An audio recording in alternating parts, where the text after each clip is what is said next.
Hey guys, welcome back to my channel and I hope you all are doing well. And today is the first video of 2022. It feels like so unreal saying this out loud that it's 2022 happening. So yeah, welcome to the first video of this channel. I hope there are so many more videos to come that I have planned and I'm able to execute them, film them, edit them and get them out to you on time. And going by that route, I have a very special video today. It's going to be 10 ways you can stay productive and organized, and it's especially for students who are living on their own in abroad, or even if you're living in your country but you're living away from home, you don't have people around you to help you. So micromanaging all these things, all these house things or all these adulting things are very crucial. And I'm not going to talk a lot about studying, but I'm definitely going to help you micromanage things and how you can create a space around you or create a routine around you that helps you be more effective in studying and working, whatever you're doing. And yeah, it's just going to be something which I have been doing from past 4 years since I've been living here in US, and I've also lived alone before that in Chandigarh for 2 years. So I have like 5-6 years of experience in living alone and managing everything. So number one is going to be meal prep for your week. So try finding out a day whichever works the best for you according to your schedule, and have a day dedicated to cooking. So like meal prep all the cooking or meals for at least 3 or 4 days of the week when you're working, when you're super behind. Whenever I have pre-cooked or pre-prepped meals at home, I don't go out for eating. That means I'm eating healthy, I'm eating home cooked, and also I'm saving a ton of money because eating outside is very expensive. Number two is to sync your phone, your laptop and all your electronic devices together. It saves you a ton of time. Sometimes when I have something I want to check and it's on my computer, I don't have it on my phone. It's a very big inconvenience for me. So I have a MacBook Pro and I have an iPhone, so I try to sync all the apps together. So whenever I want to write something in my notes in my iPhone, I can directly go and check it up on my MacBook. Also, another thing that I do is I try to open WhatsApp on my computer. That way I'm not distracted by WhatsApp. WhatsApp is just for texts and messages. So I really don't mind WhatsApp open on my computer when I'm working. But what I do mind is when I grab my phone to check WhatsApp and then I somehow end up browsing through Instagram.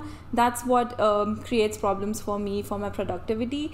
So I just reply on WhatsApp through my laptop rather than grabbing my phone. So this is something that helped me immensely. But I don't sync my phone notification on my MacBook because that's another way of distraction. So if I'm getting a DM or if I'm getting a comment on my phone, I don't want to check it up on my laptop when I'm working. So yeah, I make sure I don't have any notifications on, but I do like to sync everything with my phone and my laptop together.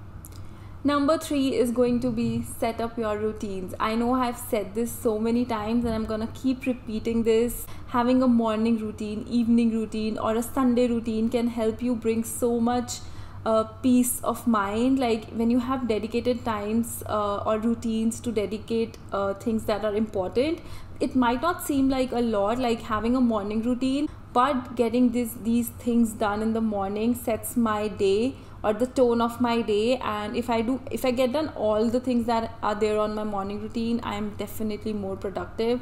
I've tried this so many times and I have felt like having a morning routine definitely helps you. Number 4 is embrace simplicity. This is something that I have been working on for some time. So this is by simplicity I mean to decrease the amount of clutter you have at your home. So if you have a lot of things that you need to take care of, it's just going to add another burden on you. So try committing to things that are within your reach. Don't set up goals which are very unachievable or they are very hypothetical. You cannot practically do them. So this is something that I work on, and I'm still working to only take things on my plate that I can handle.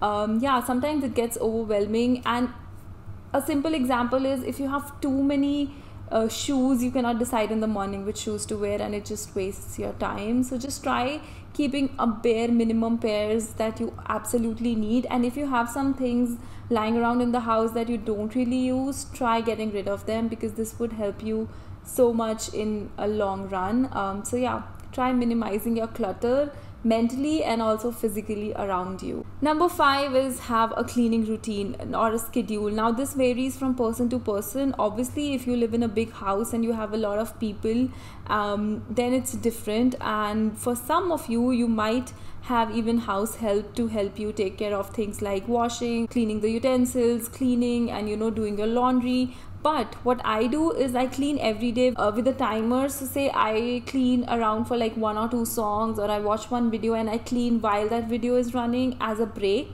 And then on weekends I take some time to clean, to deep clean my room, deep clean my kitchen, and deep clean everything around me, so that it gives me a better sense of home. So I just need this for my mental peace. I need to have a clean space around me so that I can work in that zone or in that area. And also cleaning your bathroom, that's very, very important.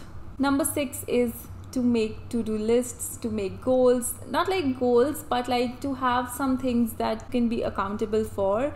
So I don't need to say this enough, I love making to-do lists. I make like monthly lists, weekly, or even daily lists of things that I need to get done. So it helps you structure your day.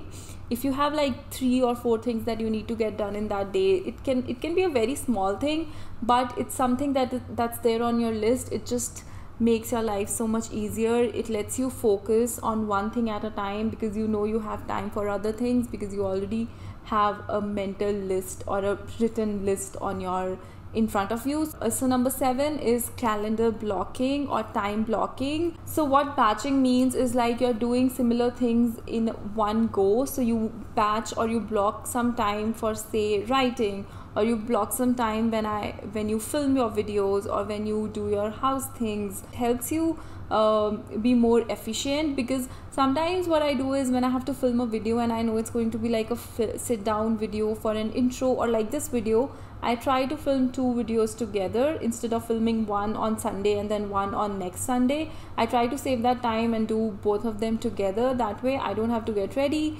2 times, I don't have to set up everything 2 times. Yeah, so similarly, if I have to do research work, I just sit down, not exactly sit for 8 hours, but I sit for like 2-3 hours and do the same kind of work. Like if I have to make 5 figures, I would just sit down, make all those 5 figures together so that they're consistent.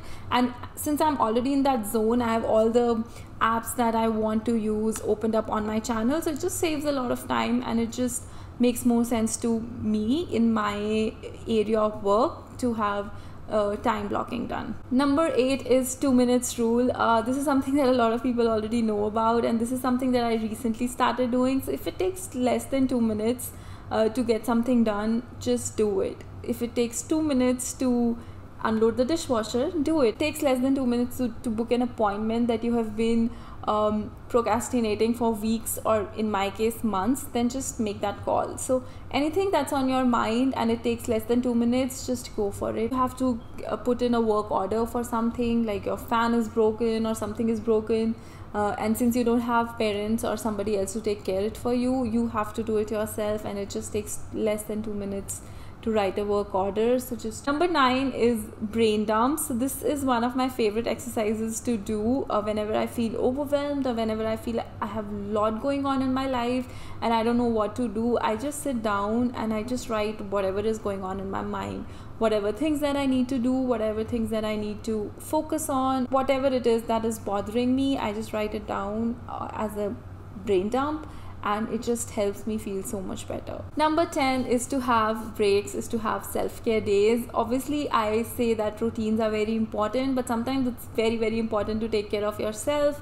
So try having at least one day in a week where you are just resting, you're not thinking about doing this, getting this done. So make sure you take some time out at the end of your day or week or for yourself. For me, self-care at the end of the day is just watching an episode of my favorite TV show, or just chilling in my room, writing in my journal. And on weekends, I like to have some time with myself.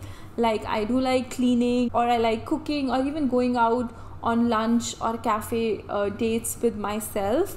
Mostly when I feel like I'm very overwhelmed from working at home, I just like to take a little break, go out at a coffee shop, have some coffee, treat myself, and then get to work. So this way I like to take care of myself but also get a lot of things done, because when you're living alone you do have to take care of a lot of things. Yeah guys, this was all about it. I hope you guys liked the video. Please make sure to give this video a big thumbs up, and I wish you all a very happy new year. I hope to see you all very soon in the next video, and I hope we can have a great year together. We achieve our goals, we do a lot of things that we have been planning to do for so long, and yeah, I'm just setting up this year with a lot of good vibes.